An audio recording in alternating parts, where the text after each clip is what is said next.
Hi எல்லாருக்கும் வணக்கம். இன்றைக்கி என்ன வீடியோ பார்க்க போகிறோன்னா ஒரு சின்ன இன்ட்ரொடக்ஷன் தான். பிடிச்சிருந்தா சப்போர்ட் பண்ணுங்கள். பார்க்குறவங்களுக்குலாம் ரொம்ப நன்றி. பிடிச்சிருந்தா பாருங்கள், திட்டாதீங்க. நான் வந்து பார்த்திங்கன்னா 2 டிகிரி முடிச்சிருக்கேன். எப்படி படித்தேன்னா பார்த்திங்கன்னா எங்கள் அம்மா தான் என்னை படிக்க வச்சாங்க. ஏன்னா ஆடு மாடு விவசாயம் தான், வேறு பேக்ரவுண்டே இல்லை. எந்த ஒரு பேக்ரவுண்டுமே இல்லாமல் எங்கள் அம்மா வந்து இந்த மாடு விவசாயத்தை நம்பி மட்டும்தான் எங்களை படிக்க வச்சுது. அது ஃபுல்லாக நான்லாம் பார்த்திங்கன்னா ப்ரைவேட் ஸ்கூலில் தான் கொண்டு 8th ஹாஸ்டலில் தள்ளினாங்க. எப்போ வந்தேன் பார்த்திங்கன்னா 12 காலேஜ் 2 டிகிரியும் முடிச்சுட்டு தான் நான் வந்து ஹாஸ்டலை விட்டு வெளியவே வந்தேன். அப்போ தான் அப்படி தான் வந்து இந்த விவசாயம், ஆடு, மாடு இதெல்லாம் செஞ்சு தான் பார்த்திங்கன்னா எங்கள் அம்மா படிக்க வச்சுது. அதில் வர காசை வச்சு தான். நமக்கு வந்து மாட்டில் வந்து நஷ்டம் கிடையாது. ஆனால் லாபம் பெருசாக இருக்காது.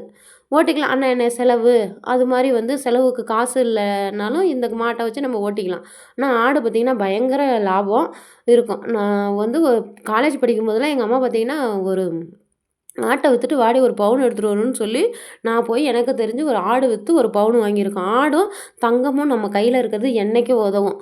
எப்படி இப்போ ஏதோ ஒரு திடீர்னு ஒரு கஷ்டம் அப்படின்னு சொல்லிட்டோன்னா நகையை நம்ம எப்படி ஈடு வச்சுட்டு நம்ம அந்த கஷ்டத்தை தீர்க்குறோமோ அதே மாதிரி இந்த ஆட்டையும் விற்றுட்டு நம்ம திடீர்னு வந்து ஒரு கஷ்டத்தை போக்கிக்கலாம். திடீர்னு அந்த பண கஷ்டம் வந்ததெல்லாம் நம்ம வந்து போக்கிக்கலாம். அது மாதிரி லைஃப் நல்லா இருக்கும். இப்போ வீட்டில் வந்து வெளியில் வீட்டுக்காரெல்லாம் வேலைக்கு போகிறாங்களா, நம்ம வந்து வெளில எங்கேயும் வேலைக்கு போக முடியாத சூழ்நிலையில் இந்த ஆடு மாடு நமக்கு நல்ல லாபத்தை தரும். கண்டிப்பாக வந்து ஒரு மாடு நம்ம கையில் ஒரு சிந்து மாடு இருந்தாலே போதும், நம்மளோட லைஃப் நல்லா இருக்கும். ஆனால் கொஞ்சம் கஷ்டம் என்னென்னா எனக்கு பார்த்திங்கன்னா இடையில அந்த மாடு வந்து செனை பிடிக்காமல் போயிடுச்சு. இவங்க அம்மா சுத்தமாக வந்து ஒரு 2 வருஷம் கிட்டத்தட்ட செனையே பிடிக்கல. இவங்க பிடிச்சி 2 கன்னுட்டி போட்டுருச்சு. அது தனி வந்து அவங்க அம்மா செனை பிடிக்காமல் போனதுனால நான் மாடுங்கிற இதே வெறுத்துட்டேன். அதுக்கப்புறம் வந்து சரி வேலைக்கு போகணுன்ட்டு வேலைக்கு போயிட்டேன். வேலைக்கு பார்த்துக்கிட்டே இருக்கேன். ஒரு வேலை நல்ல வேலை சூப்பர் வேலை பார்த்துட்ருக்கேன். என்னோடய வருமானத்தில் தான் நாங்கள் வாழ்கிற மாதிரி வாழ்ந்துக்கிட்டு இருக்கேன். ஆனால் பார்த்திங்கன்னா இந்த மாடு கன்று போட்டால் அதை விட்டுருமோங்கிற எண்ணத்தில் தான் ஓடிகிட்ருக்கு.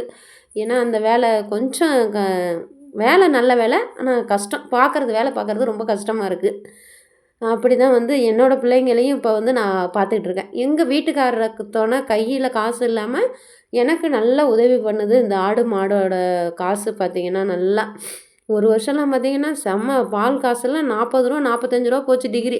அப்போல்லாம் 5 லிட்ரு 6 லிட்ரு 2 மாடு வச்சுருந்தேன் அப்போ. அதனால் பார்த்திங்கன்னா ஒரு மாடு 5 லிட்டருனாலும் 10 லிட்ரு இந்த மாதிரி நல்லா 12,000 15,000 வந்து நான் எடுத்துக்கிட்டு இருந்தேன். அப்புறம் கொஞ்சம் செனை பிடிக்காதனால தான் வருத்தமாக போயிடுச்சு. அதனால தான் அந்த மாட்டு இதே விடுற மாதிரி ஆயிடுச்சு. அப்புறம் மறுபடியும் இப்போ அந்த மாட்டுக்கு தான் வரலான்னு சொல்லி பிக்கப் பண்ணிகிட்டு இருக்கேன். அது எந்த அளவுக்கு சாத்தியமாகும்னு தெரியல. நம்ம சொந்த காலில் நிற்கணும். இப்போ வெளியில் வேலைக்கு போக முடியல, வீட்டில் பிள்ளைங்களையும் பார்த்துக்கணுன்னா நல்ல ஜாப் வந்து ஆடு மாடு தான் நினைக்கிறேன். ஆனால் ஒரு வேலையே லீவே இல்லாத வேலை ஆடு மாடு மேய்க்கிறது தான். மற்ற வேலைன்னா நம்ம பார்த்திங்கன்னா ஒரு லீவை போட்டு 2 நாள் வீட்டில் இருந்தோமா போனோமான்னு இருக்கலாம். ஆனால் இது அப்படி இல்லை. காலையில் 11 மணிக்கு ஓட்டினோமா, ஈவினிங் வந்து 4 மணிக்கு பாலை கறந்தோமா, அப்படி தான் போயிட்டுருக்கு. அப்படி தான் ஆடு மாடு வந்து போயிட்டுருக்கணும். ஏன்னா வந்து நம்ம லீவு எடுக்க முடியாது. ஆடு மாடு மேய்க்கிறவங்கெல்லாம் பார்த்திங்கன்னா லீவு கிடைக்காது, லீவு எடுக்க முடியாது. ஆனால் நல்ல தன்னம்பிக்கையோடு உழைக்கலாம். வீடியோ பிடிச்சிருந்தா சப்போர்ட் பண்ணுங்கள். நீங்களும் ஆடு மாடு மேய்ச்சிருந்தீங்கன்னா சொல்லுங்கள், கமெண்டில் சொல்லுங்கள். ஆடு மாடு மேய்க்க போனாலும் ஜாலியாக இருக்கும். அங்கே நிறைய பேர் வருவாங்களா, அப்படியே கதை பூரா பேசிக்கிட்டு ஜாலியாக அந்த பொழப்ப ஓட்டலாம்.